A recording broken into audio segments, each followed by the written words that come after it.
Good morning. আরও একটা রোদ ঝলমল সকালে আপনাদের সঙ্গে আড্ডা শুরু করলাম। আর এই দেখুন, চারখানা গাঁদা ফুলের গাছে বড় বড় চারটে গাঁদা ফুল হয়েছে। তবে ফুলের ভারে গাছের আগানা ভেঙে যায়, সেই ভয়টাও পাচ্ছি। আর ওই দেখুন, আমাদের গলির মুখে কয়েকজন দাঁড়িয়ে রয়েছে, সবার গায়ে চাদর সোয়েটার রয়েছে কিন্তু। আর ঘরে বসে আমি ভাবছি আমার একার শীত লাগছে। পৃথিবী শুদ্ধ মানুষ সোয়েটার কম্বল সব তুলে ফেললো, কিন্তু আমি উলিকটের নাইটিটা এখনও ছাড়তে পারছি না। কী মুশকিল বলুন তো। কিন্তু না, রাস্তাঘাটে বেরোলেই বোঝা যায় শীতের আসল পরিস্থিতি। সে যাই হোক, আমি অন্যান্য দিন ঘুম থেকে উঠে এখানে যে সোফাটা রয়েছে তার উপরে ওই 15-20 মিনিট চুপচাপ বসে থাকি জানলার দিকে তাকিয়ে। তবে আজকে জামা কাপড় গোছাতে হবে, আবার বালতি ভরে কালকে ওয়াশিং মেশিনের জামা কাপড়গুলো ওপরের ঘরে তুলে এনে রেখেছিলাম।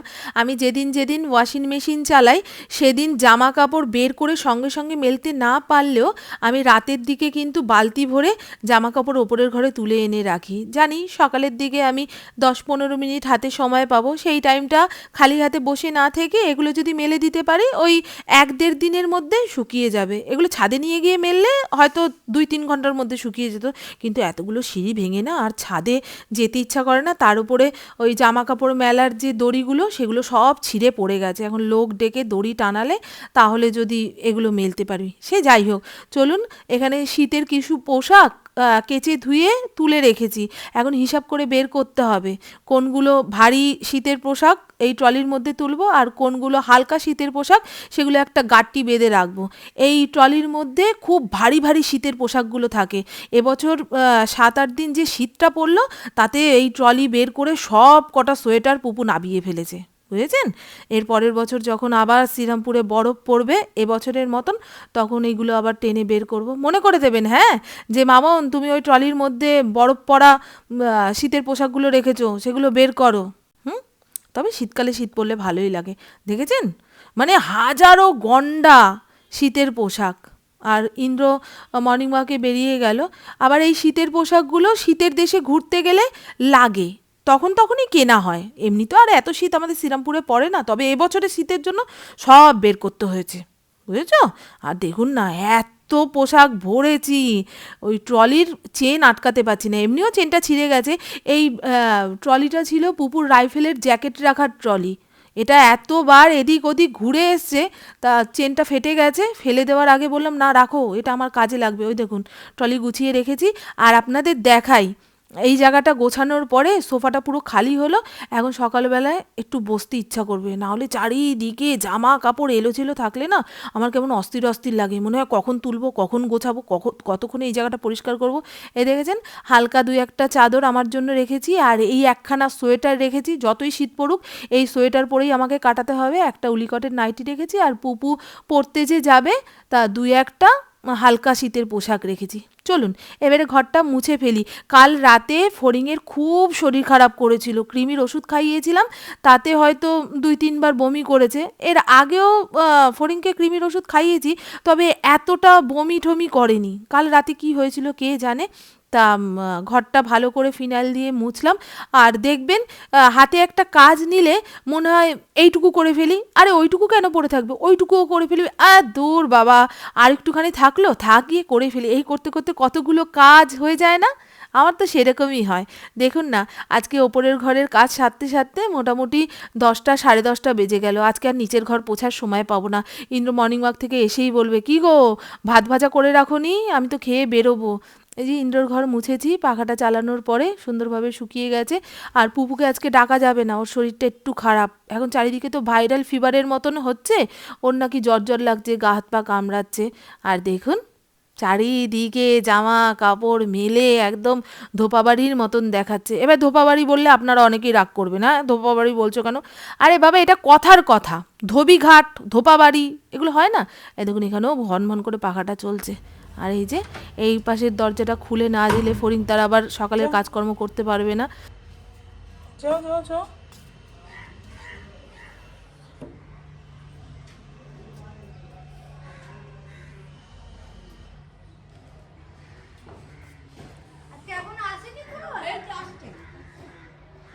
দেরি হয়েছে, আর যৌবাটির নোংরা তো কালকে ছুটি ছিল, বেশি নোংরা পরিষ্কার করতে হয়েছে, ওই জন্য আমাদের তো দেরিটা। গুড মর্নিং, শুভ সকাল। কেমন আছেন আপনারা সবাই? নিশ্চয়ই খুব ভালো আছেন, আমিও খুব ভালো আছি। গত কয়েকদিন যা গায়ে পায়ে ব্যথা ছিল সেই তুলনায় আজকে ব্যথাটা কম, বুঝেছেন? তা পুপু আজকে কলেজে যাবে বলেছিল, ওরও নাকি শরীরটা এত খারাপ লাগছে, সকালে উঠতে পারলো না। ভাগ্যিস টিফিন টুফিন বানায়নি। টিফিন বানানোর পরে যদি বাচ্চা কাচ্চা বলে স্কুলে যেতে পারবো না, গায়ে ব্যথা, পায়ে ব্যথা, পেটে ব্যথা, তখন মাথাটা গরম হয়ে যায়। সে যাই হোক, ইন্দ্র মর্নিং ওয়াকে গেছিলো। কাল রাতে বলে দিয়েছিলাম শুক্তো বানানোর কিছু সরঞ্জাম নিয়ে আসবে, কারণ আমাদের কারোরই পেটটা খুব ভালো নেই, ফড়িংয়েরও পেটটা ভালো নেই। তা পেঁপে টেপে আসলে ওকে সেদ্ধ দিয়ে ভাত দিতাম, সে আনতে ভুলে গেছে। কাজের তালে তালে না এখন কোনো কিছুই মাথায় রাখতে পারছে না, সংসার বিষয়টাই মাথায় থেকে ফেলে দিয়েছে। তা গতকালকের এত ভাত ছিল, ইন্দ্র আসলে ভাতটা ডিম আলু পেঁয়াজ দিয়ে ভেজে ওকে দেবো ভেবেছি, সেই কারণেই এত দেরি। ভাত ভাজার মধ্যে অনেক রকম সবজিপাতি দিলে ভালো লাগে। এই ফুলকপি ছিল, আর এখন হুটোপাটিতে করছি তো, ফুলকপি কচকচ করলে বলবে হ্যাঁ তাড়াতাড়ি চটে আমাকে কাঁচা রান্না খাওয়াচ্ছ, বুঝছো?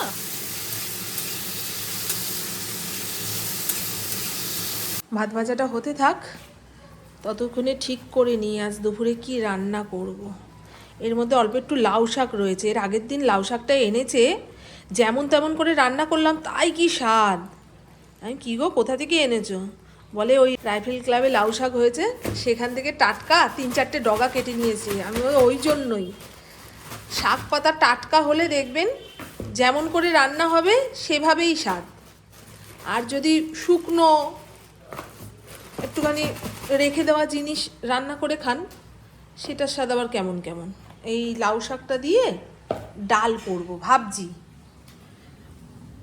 আর এই লাউটা ঘন্ট করব।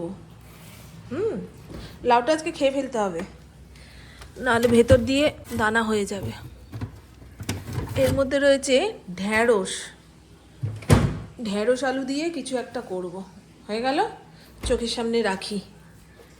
এই দুপুরে কি রান্না হবে এটা একবার ক্যালকুলেশন করে নিতে পারলে দেখবেন, সকালের চায়ে চুমুক বলুন কিংবা যে খাবারই মুখে দিন না কেন, সেটাই যেন শান্তির হয়। সবে স্নান হলো আমার প্রভুর, ওই দেখুন।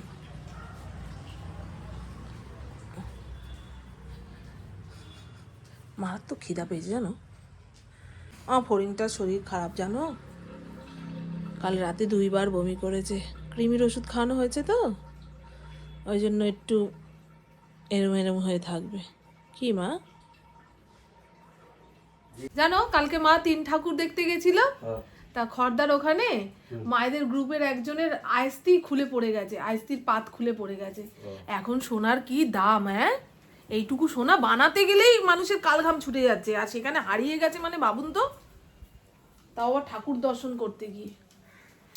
কি বলবো, আমার মা টুকটাক খুব ঘোরে গো।